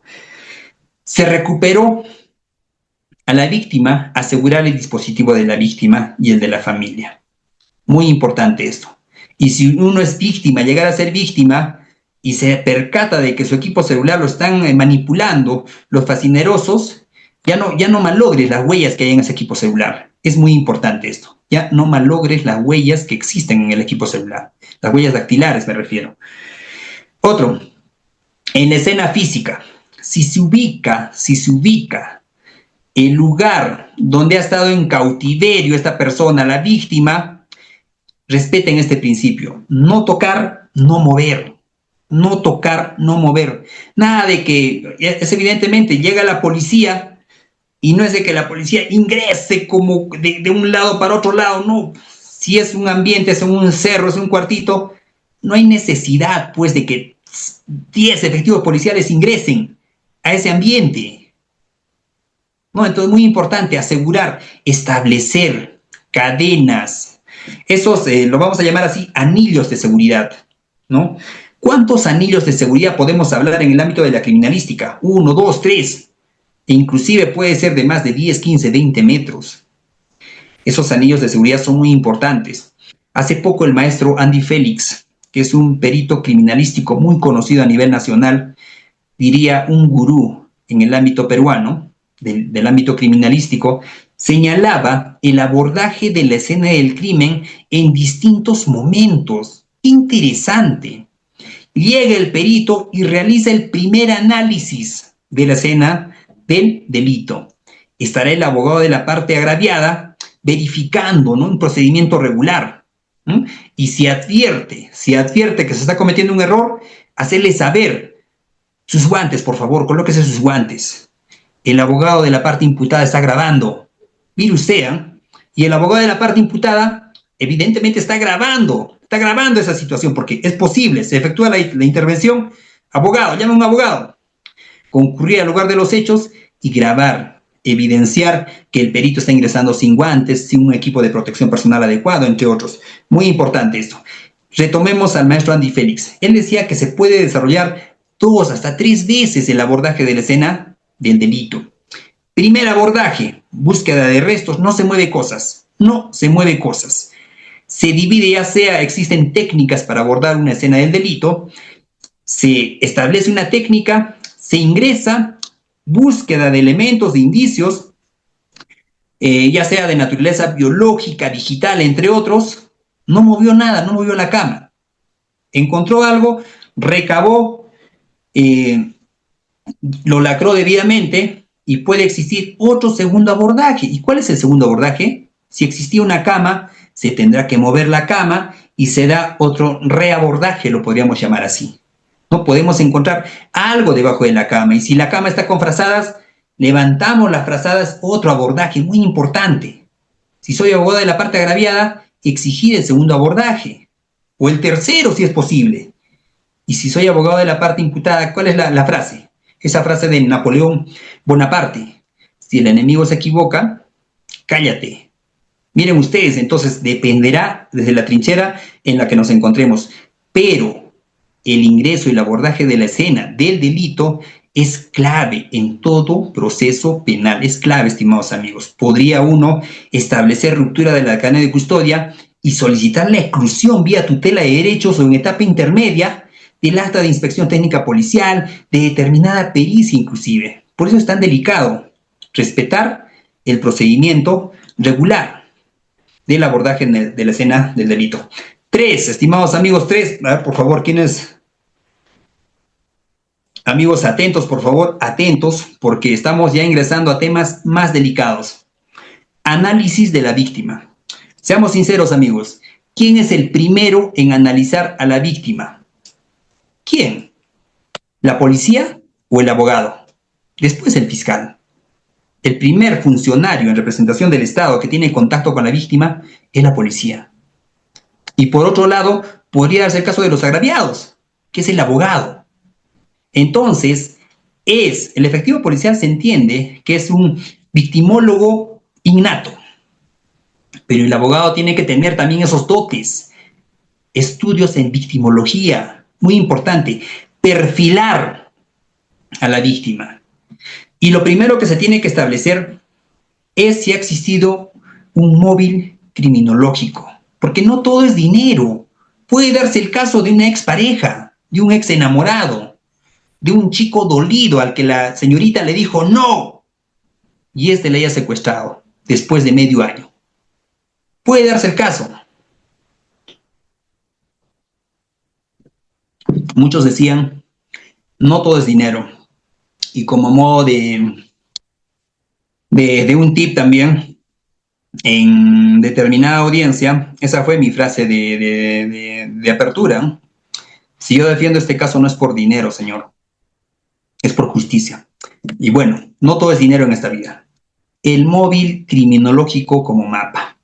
Determinar ese móvil, y no es, evidentemente, como se señala en la filmina, no es un dato estadístico, sino es una clave para identificar al agresor.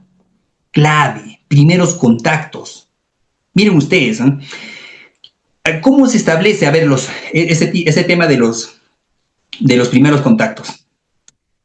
Amigos, cuando uno se entrevista con la víctima, eso lo vamos a ver a nivel de psicología forense, pero encaja también en esta filmina. Tiene que utilizar una técnica de entrevista cognitiva. Cuéntamelo todo. Y todo es todo a lo que te recuerdes. Y no le cortes. No le cortes. Sigue así.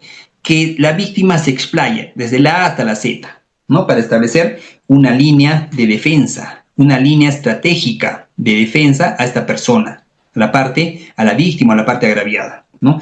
¿Para qué? Para poder identificar al agresor. ¿Quién ha podido ser el agresor? Porque se ha podido ubicar el inmueble, el lugar, pero no se ha logrado ubicar a nadie. puede darse el caso, ¿no? O se ubicó al agresor, que puede ser un tercero, un ajeno, a uno que le han indicado, solamente cuídala y no hagas preguntas, ¿no? Entonces, para establecer al verdadero agresor y el modus operandi, ese modo de operar de manera delictiva.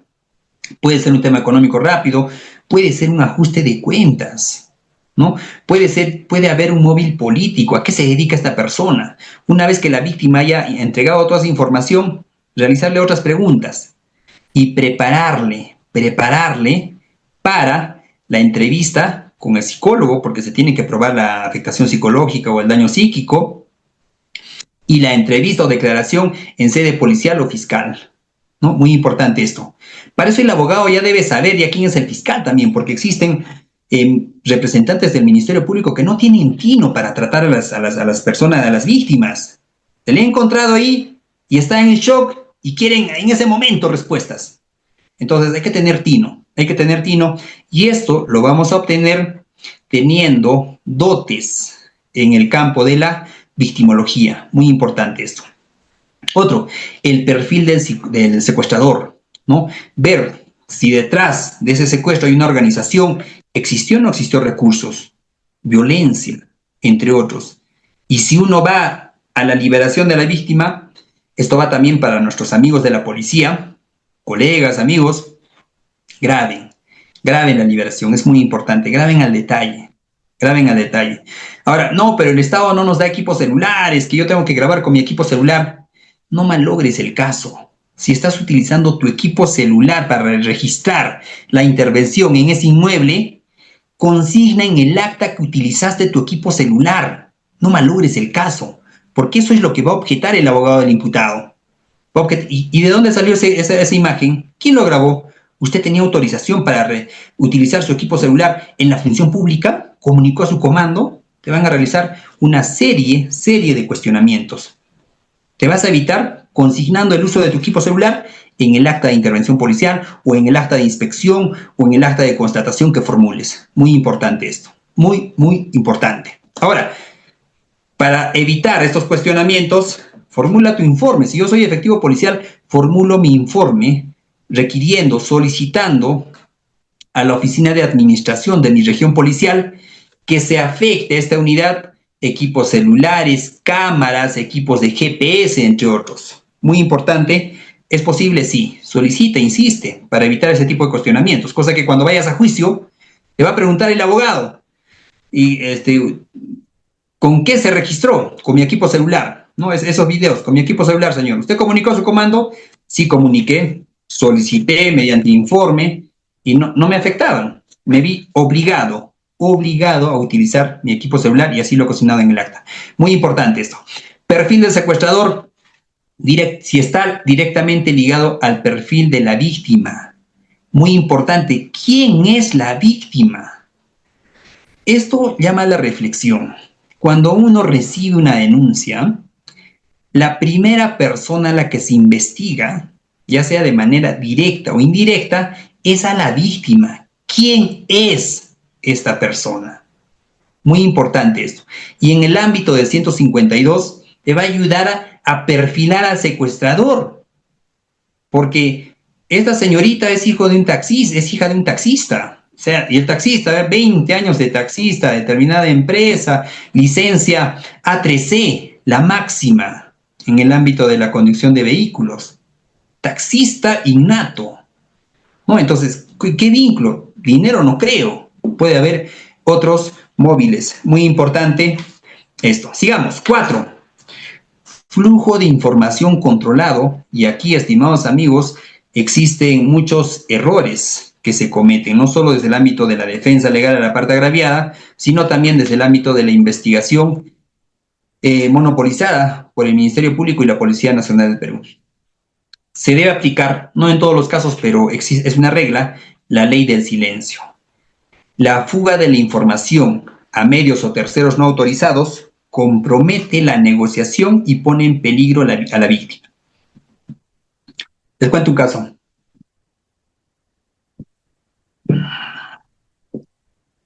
Este caso, estimados amigos, es de talla mundial. Evidentemente no va vinculado al lado de secuestro, pero se puede utilizar a favor de la investigación los medios de prensa, las redes sociales. Hace un tiempo, hace X años, determinado estado del norte de un país, de un continente del norte, para no, búscalo en internet por favor, realizó una publicación en las redes sociales y una empresa ofreció un equipo celular, ¿no? Que es inhackeable, que es altamente seguro, ¿ya? Altamente seguro.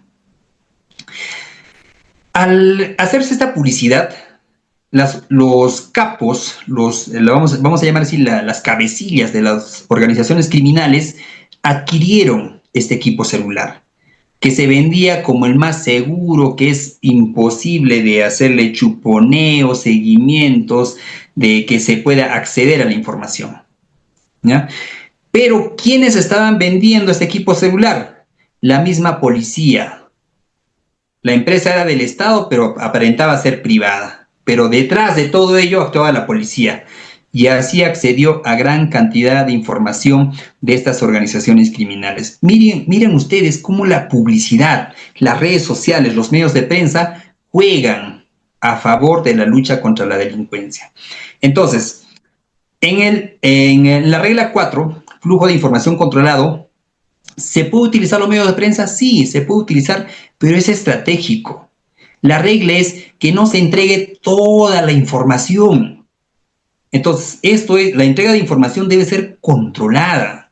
El representante de la familia, si es que va a dar una conferencia de prensa, se entiende que detrás de esa conferencia existe todo un plan estratégico para el correcto esclarecimiento de los hechos. Muy importante, establecer un único punto de contacto, por ejemplo, con la familia, ¿no? Ya de la familia un representante, ¿quién? Tú.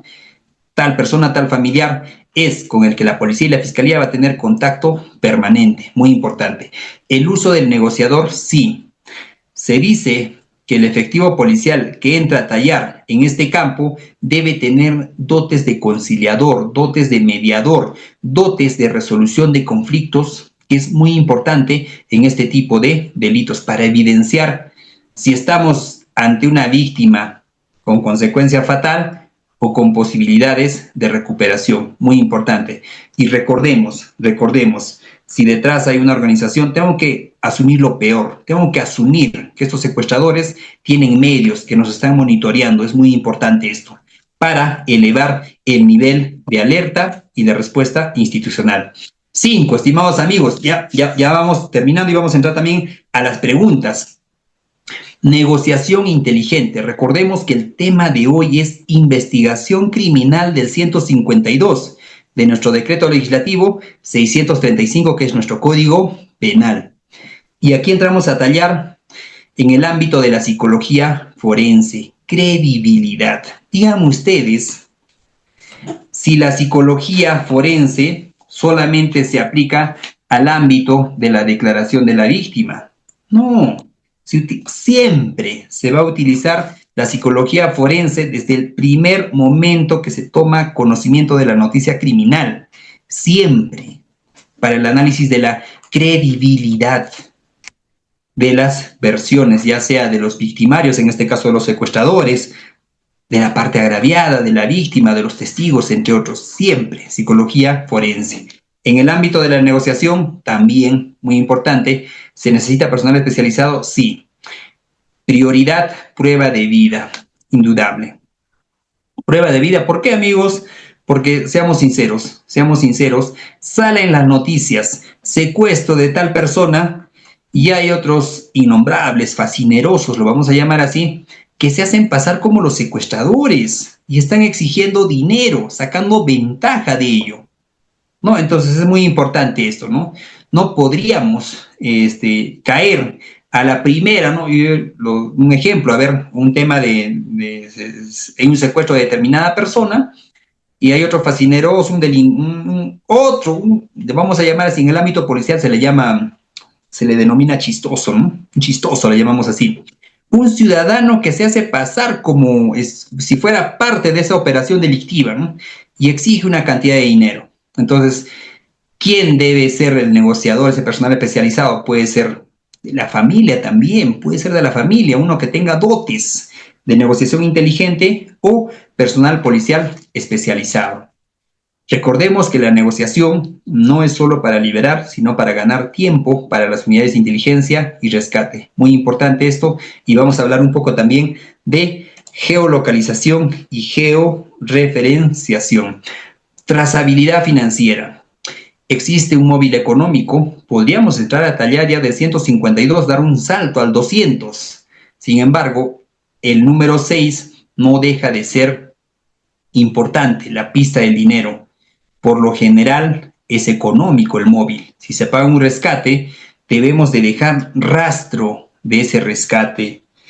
No es recomendable entregar el dinero que se tenía en efectivo. Ese dinero sí tiene que tener trazabilidad en el sector financiero. De preferencia, si se va a realizar este tipo de operaciones debidamente controladas, tiene que haber trazabilidad, es decir, tiene que evidenciarse la extracción de determinada entidad financiera, el monto, el determinado monto. Entonces, muy importante esto, desde ahí inicia la trazabilidad financiera, muy importante para dejar evidentemente rastro y en un futuro uno pueda solicitar una reparación civil justa, lo vamos a llamar así. Sigamos. Bueno, existen, dada el avance de la tecnología, existe tipos de rescate. Por ejemplo, otros no solicitan dinero, solicitan moneda digital. Entonces, para eso también debemos estar preparados. Muy importante esto, muy importante, porque decíamos, no todo es dinero, sí, pero no todo es dinero en físico. Podría darse el caso de otro tipo de bienes, ¿no? En este caso, la moneda digital. Muy importante esto también, tener conocimientos en lo que es evidencia digital, muy importante este dote. Sigamos, amigos. Geolocalización forense.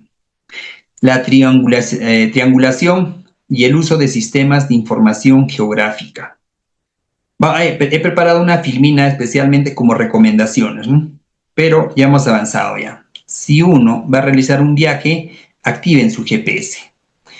Creen un correo electrónico vinculado al equipo informático de su domicilio o del ámbito laboral y que esté vinculado también, si es posible, al equipo celular de la esposa o del hijo, entre otros. Es muy importante esto para facilitar la búsqueda. Recordemos nuevamente, uno puede estar seguro de no cometer un delito, pero no puede estar seguro o de ser denunciado o de ser víctima de un delito. Muy importante esto, ¿no? Entonces, el uso de correos electrónicos, de un solo correo electrónico vinculado a varios equipos celulares, ayudará de manera relevante en la investigación si es que se da este tipo de delitos. Técnicas modernas de geolocalización, celdas telefónicas, muy importante, GPS, Wi-Fi, para triangular la posición de los teléfonos involucrados. Puede haber llamadas por WhatsApp, por redes sociales, sí. Es posible ubicar, ¿no? De manera física al equipo celular que ha realizado una llamada por WhatsApp. Sí es posible, estimados amigos. Es más, si ustedes hacen la prueba, ingresen en su computadora, ingresen al aplicativo, a la página web, un buscador a Google, y activen la ubicación de su equipo informático. Ingresen al Google Maps y les va a dar la ubicación de su laptop. O sea, es posible ubicar el equipo electrónico. Es muy importante esto. Y en el equipo celular, con mayor razón, ¿no? Entonces, por otro lado, en el ámbito fiscal o policial, podría accederse a la geolocalización, sí, pero muy importante, podría tramitarse también en el día. En una hora podría salir una orden judicial de levantamiento del secreto de comunicaciones, ¿no? Entonces, es darle celeridad, darle importancia, una debida diligencia a este caso, a casos que se presenten en esta naturaleza con mayor razón, muy importante, ¿no? Cruce de datos, sí, ¿Para qué? Para crear un mapa de calor criminal. En el ámbito policial se ubica a los lugares, ¿no?, donde existe un alto índice delictivo como lugares calientes, que llamados también en el ámbito policial se les llama como mapa de calor criminal, ¿no? Una ciudad, a ver, donde por lo general existen arranques de celulares, delito, por ejemplo, ¿no?, consumo de drogas, en qué parques, entonces están ubicados.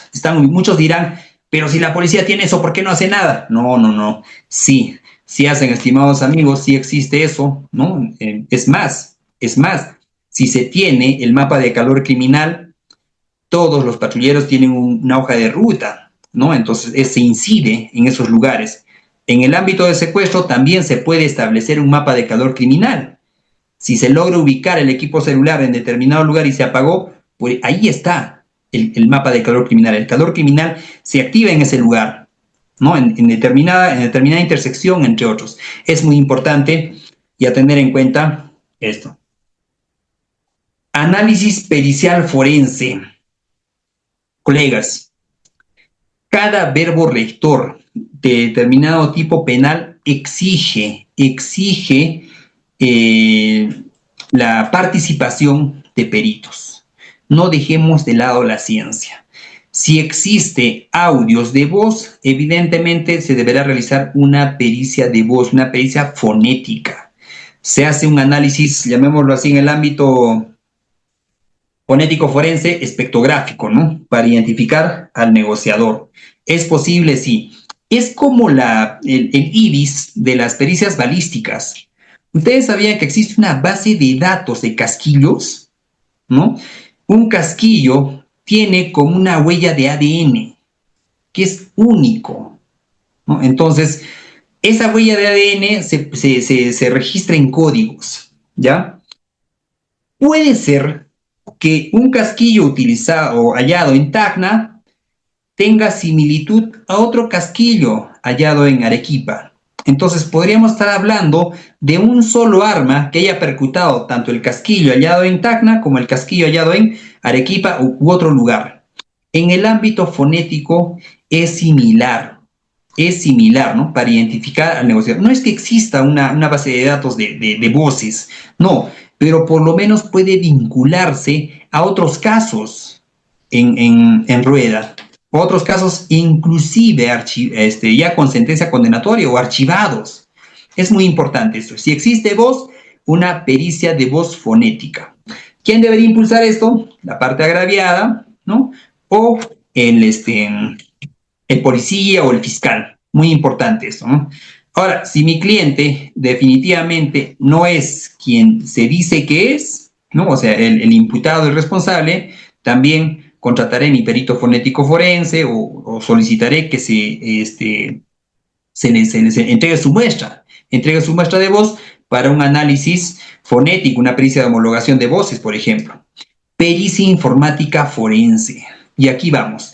Si se halla un equipo celular, el equipo celular de la víctima, y con mayor razón el equipo celular del detenido, del investigado, clave es realizar una pericia informática forense. Regla. A un equipo celular se le debe realizar una copia espejo a través del Cellebrite. Y es en la copia espejo donde se debe realizar la pericia informática forense. Destrezas en informática forense va a ser de mucha ayuda en este tipo de delitos y en cualquier otro tipo de delitos. Es muy importante esto, ¿no?, para analizar los mensajes, fotos, contactos, los archivos que guarda el equipo celular. Copia espejo. Una copia espejo es clave y la copia espejo es la que se debe analizar. ¿Qué pasaría si se analiza el equipo celular directamente? ¿Cómo se hace, no? Equipo celular, le instalo un aplicativo para hacer los contactos, por ejemplo. Le instalo un aplicativo, existe uno que es E2PDF, existe también otro tipo de aplicativos, le instalo y extraigo en un archivo PDF todos los contactos. Al realizar este tipo de procedimiento, contamino esta evidencia digital. Porque cuando uno instala un aplicativo en un equipo celular, el equipo celular es como una paleta de celdas, ¿no? Cuando uno instala un aplicativo, ocupa las celdas, es como en el refrigerador para la hielera, ¿no? Para los conitos de hielo. Igual se ocupa. ¿Qué pasaría si no tiene espacio? Desecha algunas celdas ocupadas y se ocupa el aplicativo esas celdas. Es decir, altera la evidencia digital. Es como tener una paleta de muestra biológica, ya sea sangre. Para analizar esta sangre, ¿qué es lo que hace cuando se instala este aplicativo? Que es un procedimiento irregular, debe ser desechado, ¿no? Es como echarle otro tipo de sangre a la muestra de sangre que tengo, ¿no? Y mezclar esa sangre y hacer el análisis de la muestra biológica. Así más o menos es para que se entienda mejor cuando se instala aplicativos no autorizados o de dudosa procedencia en los equipos celulares. Uno, como parte agravada, quizás esté normal, ¿no? Total, son sus contactos, señor, ¿qué va a alterar? Pero el abogado del imputado es quien objetará, cuestionará esta pericia si le sale en contra. Contaminación de la evidencia, que podría acarrear, inclusive, estimados colegas, responsabilidad penal, abuso de autoridad, omisión de funciones, nuevamente, encubrimiento real, ¿no? Entonces, hay que manejarlo con pinzas. Es el tipo de, o analizar un equipo celular. Lo más importante, una pericia informática forense. Pericia documentológica, ¿no? Si hay notas, por ejemplo, para cotejar escritura, muy importante. Muy importante. Otra vez, se halla una hoja de papel, ¿no? Con un mensaje. ¿Cómo es posible que que pretenda sacar copia o tomar la hoja de papel así, como si fuese cualquier cosa? Esta hoja de papel es una escena del delito, para la cual se debe de abordar de manera adecuada. Colocaré mis guantes, recabaré la evidencia de naturaleza documental y lo lacraré. Muy importante, conservaré la evidencia. ¿Para qué? Para poder revelar posibles huellas dactilares en esta hoja de papel o cualquier otro objeto. Huellas dactilares, ADN en cualquier objeto, en cualquier elemento manipulado por los captores. Muy importante. Recomendación para la víctima, dejen huellas por doquier. Es muy importante. Uso de agente encubierto, entrega controlada, ¿no? Esto, estimados amigos, bajo control judicial, evidentemente, su uso debe ser proporcional y estar debidamente documentado. Documentado. ¿Qué pasa? ¿Cuál es el problema? Que cuando el agente de inteligencia, que por lo general es el que actúa en este tipo de investigación, realiza un acta de óbice, ¿no? Y por lo general el acta de óbice, y adjunta al acta de óbice una vista fotográfica. Amigos, una vista fotográfica impresa en papel es cualquier cosa menos evidencia que acredite fecha y hora cierta. Lo que se requiere aquí es el archivo digital extraído de la fuente madre. Imprimir ese archivo digital y a la vez guardarlo, registrarlo, almacenarlo en un dispositivo de almacenamiento externo, el archivo original. Cosa que tengo la impresión y tengo el archivo original para acreditar fecha y hora cierta. Y es más, el equipo utilizado. No, por eso es muy importante que los equipos que se utilicen en el ámbito de la inteligencia sean equipos proporcionados por el Estado. No, muy importante para no también como un ejecutivo policial no verse involucrado de manera personal en el caso penal. Muy importante esto, ¿no? Entonces, esas son las observaciones que se hacen, ¿no? Las observaciones a las óbices. Imprimen una fotografía y hacen ver de que esa fotografía es de tal fecha, tal hora y en tal lugar. ¿A quién le consta? ¿A quién le consta? ¿Por qué esa fotografía no puede ser de un día antes o un día después? ¿A quién le consta que esa fotografía se ha tomado, se ha registrado en ese lugar? Muy importante esto. El uso del agente encubierto, dicho sea de paso, debe ser proporcional y debidamente. En ese término debidamente está, si voy a tomar vistas fotográficas, debidamente documentado, evidencia digital, estar en un dispositivo de almacenamiento externo. Y por último, estimados amigos, la posliberación. Cuidado con la revictimización y la memoria. Muy importante esto. Muy importante, una vez liberada la víctima, la entrevista debe ser conducida por un equipo multidisciplinario, ¿no? Podría ser sometida a una pericia psicológica, igual en el ámbito médico forense también, policía especializado, muy importante esto. Se utiliza la entrevista cognitiva o forense, dímelo todo, y todo es todo, simplemente se le hace un alcance, ¿no? Ahí como en el juicio, ¿no? Preguntas abiertas, ¿no?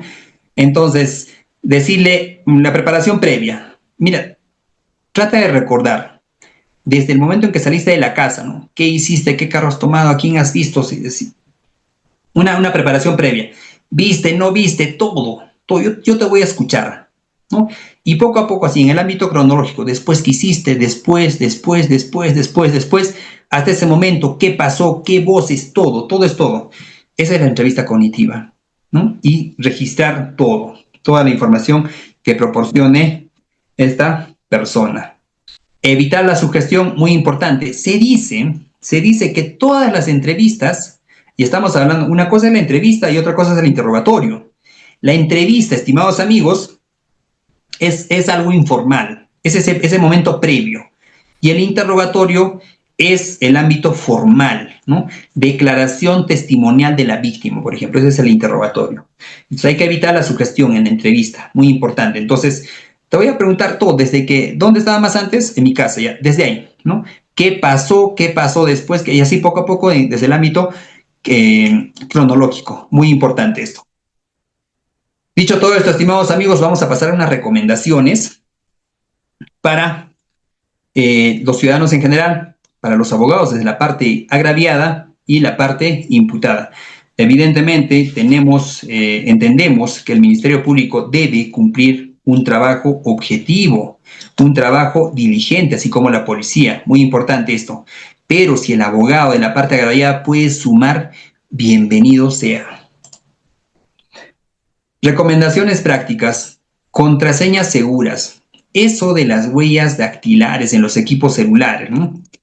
Para liberar el equipo celular solamente con la huella dactilar, de mi parte, estimados colegas, amigos, compañeros, no lo recomiendo. No lo recomiendo, ¿no? Utilicen contraseñas con letras y números y con pseudocódigos. Nada que el nombre de mi perrito, digamos, Firulai 1520, ¿no? O Firulai 2025. No. Utilicen pseudocódigos. ¿Y cómo es un pseudocódigo y por qué deberían utilizar pseudocódigos? Por ejemplo, mi clave podría ser Omar. Podría ser Omar ... Pero solo yo sé que Omar como tal no es la clave, sino la O significa algo. Puede ser un número, puede ser 99, por ejemplo. La M puede significar otras letras. Puede ser A y B o AC, otra cosa que no sea propiamente la M. La A igual, la R igual y el punto igual. O los dos puntos pueden significar un número. Ese es el pseudocódigo. Practiquen y de preferencia que sus contraseñas sean, uno, seguras y dos, aplicando pseudocódigos. Para no olvidarme, podría anotar en una hoja de papel mi contraseña, por ejemplo, ese pseudocódigo. Mi nombre, por ejemplo, Omar, pero la O significa una cosa, la M otra cosa, la A otra cosa, o números o símbolos, entre otros. Si voy a salir del inmueble, de mi casa, a trabajar o voy a realizar algo muy importante, de preferencia al salir de casa, activar y compartir la ubicación de GPS. Esto es clave, activar y compartir la ubicación de GPS. De preferencia para los empresarios, para las personas comerciantes, aquellos que ocupan cargos importantes, entre otros. Y a cualquier persona en general, activar y compartir la ubicación por GPS. Historial de Google Maps activo. Muchos, por temas de seguridad, desactivan el historial del Google Maps. Lo desactivan, ¿no? Sin embargo, si voy a dirigirme a determinado lugar y voy a realizar algo muy importante, por ejemplo, soy una señorita y voy a participar en un congreso, ¿no? Activo mi Google Maps, ¿no? Pero hay personas que realizan labores muy delicadas en el ámbito, en el sector empresarial, público-privado. ¿no? Entonces, dependerá caso por caso. Pero, sin embargo, por lo general, activen en el Google Maps. Si lo tienen desactivado y van a irse de viaje, actívenlo, muy importante. Correos electrónicos compartidos con familiares de confianza. Esposo, esposa, padre, hijo, entre otros. Muy importante, muy importante. Amigos, se escucha mucho. He tenido casos donde ha habido temas de asalto, ¿no? Y participando en la investigación, esto les hablo desde el ámbito policial, cuando todavía era policía en actividad, me llevaba sorpresas, ¿no?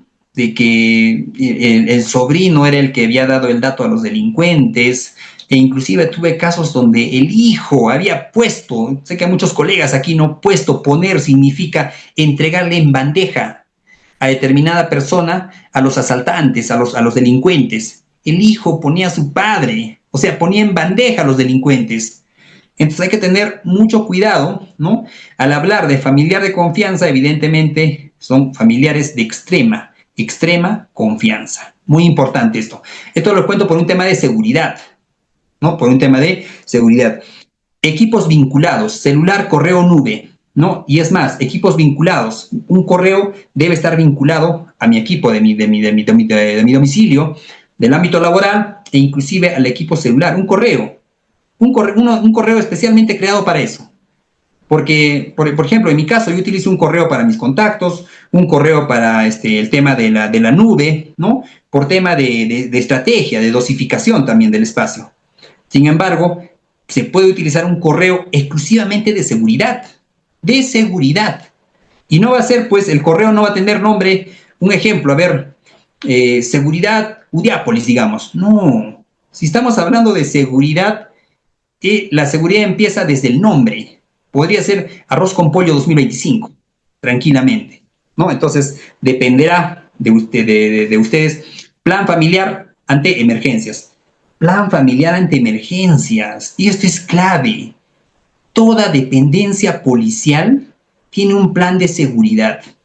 Estimo que también lo tiene el Ministerio Público, el Poder Judicial y muchas otras instituciones, públicas o privadas. Tal cual debe ocurrir en las familias.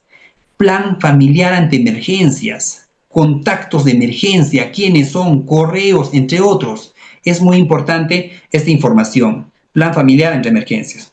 Para el caso de los abogados, estimados amigos, para la parte agraviada, ojo, pestaña y ceja con las evidencias. Ojo, pestaña y ceja, ¿no? Porque así como no puede haber confianza en determinada persona, ya sea disque amigo, un ejemplo, con mayor razón, cuando se está de por medio derechos de mi patrocinado, ¿no? Porque para eso me han contratado. Ojo, pestaña y ceja con el manejo de la evidencia. Controlar la legalidad policial. Muy importante esto. ¿Por qué? Porque controlar no quiere decir que le voy a interponer una tutela, que soy abogado de la parte agraviada, ¿no? El policía, el fiscal es mi amigo, ¿no? Advertir si están cometiendo algo irregular, técnico, doctor, señor fiscal, ¿no? Me parece que esto debe ser de esa manera. O sea, coadyuvar en el correcto esclarecimiento de los hechos. Evitar la contaminación probatoria del equipo celular, por ejemplo. Solicita que venga el equipo especializado con el Celebrite y realicen una copia espejo, y sobre la copia espejo se realiza la pericia informática forense, entre otros. Impulsar pericias independientes. ¿Y cómo se impulsa pericias independientes? Nuevamente, estimados amigos, por si lo han olvidado, a ver dónde estamos. ¿Cómo impulso estas pericias? ¿Cómo utilizo, a ver, ese resorte que les he indicado? Amigos, les voy a obsequiar un libro al primero que escriba. Tengo un libro de autoría propia, que es de Derecho Disciplinario. ¿Cómo impulso? El primero que escriba, le voy a obsequiar ese libro a nombre de Udiápolis, evidentemente. ¿Cómo impulso mis pericias independientes? Les comenté que era como un resorte. Estoy acá en el cuadro de mensajes. A ver, escríbanlo en el cuadro de texto. ¿Cómo lo impulso? Ya, 5 segundos, estimados amigos. Ahí está. Manuel Saldarriaga, mesa de partes virtual. Doctor Manuel, por favor, acá lo voy a anotar. Al final va a estar mi número, doctor. Envíeme un WhatsApp para coordinar. Mesa de partes virtual de la Policía Nacional del Perú. Es como un resorte, estimados colegas.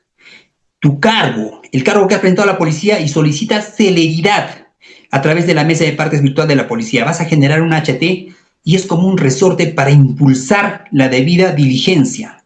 Es muy importante esto. Sigamos. Parte imputada. ¿Existió flagrancia? ¿Existió flagrancia en la detención policial? ¿Qué tipo de flagrancia? Miren ustedes, ¿ah? Entonces, podría objetar la propia detención, objetar las actas. ¿Cómo se objeta las actas? Un cruce de horas. ¿Qué acta es la que prevalece? ¿Qué acta se desarrolló primero? ¿Dónde se formuló el acta de intervención? Cadena de custodia. Si voy a obtener copias del expediente policial, tendré el acta, sí, voy a tener el acta, pero también debo recabar copias de las cadenas de custodia para verificar si el efectivo policial que recabó este indicio, este elemento, este objeto en cadena de custodia es el primero que figura en el formato A6 y A7. Muy importante, legalidad de las interceptaciones. Es muy importante esto. ¿Y cómo advierto la legalidad? Fechas de las interceptaciones. Porque puede darse el caso de una interceptación ilegal. Cuando aún no se ha autorizado, ya estaba interceptado este teléfono. Prueba ilícita. Muy importante esto. Desmontar sobre calificaciones penales. Puede haber un tema de deuda. El agresor, el denunciado, conocía a la víctima, era un tema de deuda y todo eso. Podría encaminarlo al 417. Justicia por propia mano, o podría encaminarlo al 151, que es coacción, ¿no? Entonces, es muy importante esto, desmontar sobre calificaciones para la parte imputada. Otro, estimados amigos, este cuadro un poco más dinámico, parte agraviada, restablecimiento de la libertad, impulsar la activación de protocolos, ¿no? Y desde ya estoy obteniendo medios probatorios para una reparación civil integral y justa. Es muy importante esto. Abogado del imputado. Legalidad, verificar la legalidad de todo. Y todo es todo. ¿Quiénes son los efectivos policiales? ¿A qué hora salieron? Señor, acceso a la información pública, comisaría, copia del registro de movimiento de personal, entre otros, ¿no? Hay una acta de intervención, pero la hora como que no cuadra la hora. Acceso a la información pública, dependencia policial, copia de la nota informativa, entre otros. Buscar nulidades procesales, entre otros. ¿Qué tal el efectivo policial estaba de franco o de vacaciones?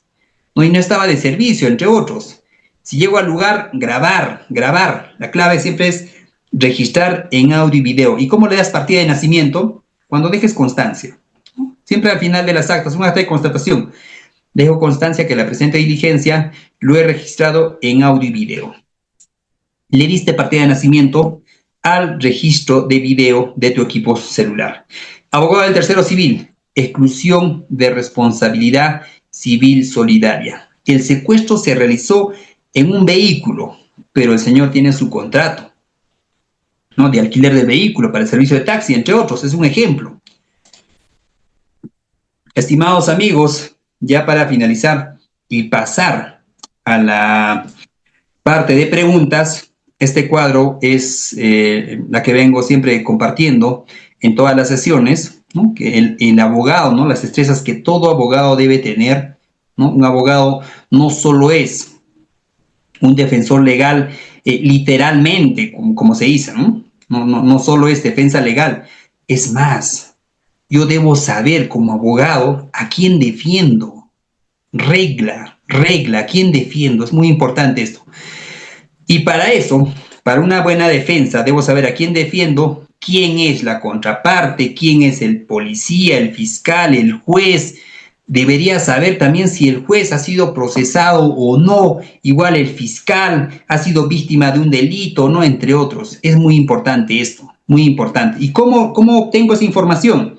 Con todas estas destrezas, no solo conociendo la norma, sino conociendo manuales de investigación criminal que están al alcance de un clic, y hoy también lo van a tener en su aula virtual estos manuales de investigación criminal, el libro azul, también el manual de criminalística, para controlar la actividad pericial, con mayor razón, si soy abogado de la parte imputada, con mayor razón, porque así como la delincuencia crece, crece también la impunidad, pero crece también la arbitrariedad. Es muy importante esto, estimados amigos, y literatura criminal.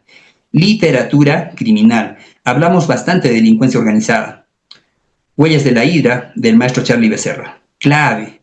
En la obra de Gringallo, Masacre, entre otros, del maestro John Grisham, la persona mayor que ven ahí al lado derecho de su pantalla. John, abogado rebelde, clave, estimados amigos, ¿no? O La lista del juez, el uso de hacker éticos, entre otros. Muy importante, y noticias, estar al pendiente de las noticias. Amigos, dicho todo esto, doctor Reader, quedo a su disposición para absorber algunas preguntas, interrogantes, quizás. Gracias, estimados colegas, amigos, por su atención. Muchas gracias, doctor Omar Alex Chaña Roque, y a cada uno de nuestros participantes que están en sala de clases. Para darles pase al audio, ya saben, tienen que tener activo su cámara, debidamente sentados, nombres completos, cámaras activas y nombres completos para darles pase al audio. Si no, lamentablemente no puedo dar pase. Adelante, Delmo. Buenas noches. Delmo, ¿puedes activar tu audio? Bienvenido. Doctor, muy buenas noches. ¿Me escucha? Sí, adelante. Muchas gracias. En primer lugar, felicitar al doctor Omar por esta brillante cátedra que a muchos abogados nos despierta, ¿no? De tal manera para en el futuro como litigantes hacer una buena defensa. Si me permite hacerle dos preguntas al doctor Omar. La primera pregunta... Delmo, por favor, una pregunta, ¿sí? Ya, una pregunta, gracias. ¿Qué pasaría en el caso de los menores de edad de 13 años? Teniendo en cuenta que son inimputables, ¿quién asumiría esa responsabilidad en ese tipo de delitos de secuestros? Gracias, doctor Delmo. Qué interesante pregunta, doctor. Y mire usted, la respuesta va a estar en la propia policía. Si advierto la presencia de un menor, evidentemente, Fiscalía de Familia debe estar de la mano ahí, el fiscal de familia, ¿no? En caso de los menores es muy delicado, doctor Delmo. Le diré que va a depender cómo aborda, porque el menor es una pequeña escena del crimen. Hay que verlo todo como pequeñas escenas del delito, ¿no? ¿Cómo aborda el efectivo policial o el Ministerio Público al menor para que brinde información? ¿No? Y no solamente debe ser información de palabra, sino tiene que ser información verificable, corroborable, ¿no? Y he tenido casos, estimados, y les hablo de la ex Policía de Investigaciones del Perú, qué manera de tener destrezas para extraer la información. ¿Quién debe responder por el menor? Dependerá de la información y la calidad de información que brinde este menor, ¿no? Es muy importante y qué interesante, doctor. Yo no podría decir sus padres, no podría decir sus papás, ¿no? Tampoco podría decir a cargo de quién estaba este menor, ¿no? Se tiene que llegar al responsable. Recuerden ustedes, 152, numeral 13, segundo párrafo, numeral 13. Menores es el uso de menores para la comisión del delito de secuestro, tiene una pena de 30 años a más. Se entiende que debe haber un responsable, y el único que nos va a llegar a ese responsable va a ser a través del menor y a través de un correcto abordaje de la escena del crimen, un correcto abordaje en la declaración del menor, quizás tenga su equipo celular, entre otros, doctor. 152, segundo párrafo, numeral 13, me parece que es una respuesta a su pregunta, y muy aparte, doctor, por la experiencia, va a depender mucho de la información, cómo se recabe la información, ¿no? Y fiscal de familia, evidentemente, doctor. Gracias, doctor Delmo. Me hace recordar un tema de haciendo alcance a lo que dice el doctor Delmo, cuando maneja un menor de edad, ¿no? ¿Quién debe ser responsable cuando conduce un menor de edad? ¿El papá? ¿Pero por qué el papá? Si el papá estaba en su trabajo. El responsable es el que le entregó la unidad vehicular. Miren ustedes esa analogía. En el ámbito administrativo sancionador se le sanciona al que le entregó. En el ámbito penal existen evidentemente sus características, pero dependerá, ¿no? El menor. de qué información brinde. Gracias, doctor Delmo, qué interesante, gracias, doctor.